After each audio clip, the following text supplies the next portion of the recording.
भगवद गीता अध्याय 9 राज विद्या राज गुह्य योग श्लोक 3 से 4 अश्रद्धानाः पुरुषा धर्मस्यास्य परन्तप अप्राप्यमा निवर्तन्ते मृत्यु संसार वर्तमने मया तत्मिदं सर्वं जगद् व्यक्तमूर्तिना मत्स्थाने सर्वभूतानि न चाहतेष्वस्थितः। हे परंतप अर्जुन, जो लोग इस दिव्य ज्ञान पर विश्वास नहीं करते वे मुझे प्राप्त नहीं कर पाते और जन्म मरण के चक्र में ही घूमते रहते हैं। मेरी अव्यक्त शक्ति से यह पूरा जगत व्याप्त है। सभी जीव मुझ में स्थित हैं, लेकिन मैं उनमें उसी प्रकार स्थित नहीं हूं। श्री कृष्ण अब बताते हैं जो अर्जुन के लिए भी है और हर साधक के लिए भी। वे कहते हैं कि यह दिव्य ज्ञान जो वे दे रहे हैं केवल बातें नहीं हैं, बल्कि मुक्ति देने वाला मार्ग है। पर यह मार्ग तभी खुलता है जब मन में श्रद्धा हो। इसे ऐसे समझो जैसे दो लोग नदी के किनारे खड़े हों और उनके सामने एक मजबूत पुल हो जो सभी को सुरक्षित पार ले जाता है।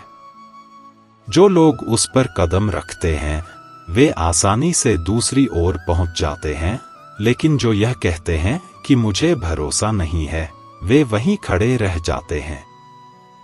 श्री कृष्ण यही समझा रहे हैं कि श्रद्धा का मतलब आंखें बंद करना नहीं है, यह दिल को खोलने का नाम है, एक कदम आगे बढ़ाने की हिम्मत का नाम है। जो लोग अहंकार, आलस्य या संदेह के कारण इस ज्ञान पर भरोसा नहीं करते वे इस मार्ग को अपनाते नहीं और इसलिए उन्हें परम सत्य नहीं मिलता।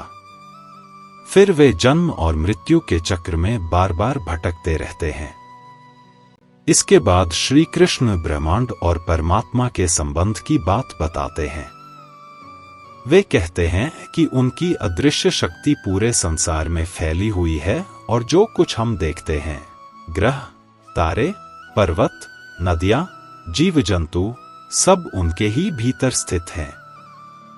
इसे ऐसे समझो जैसे आकाश जिसमें सब कुछ समाया रहता है।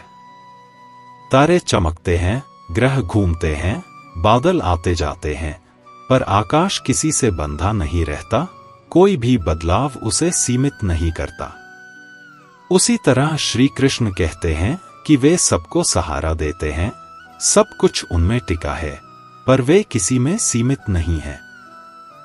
इसे समुद्र और लहरों की तरह भी समझ सकते हो। हर लहर समुद्र से ही उठती है, पर समुद्र किसी एक लहर पर निर्भर नहीं होता।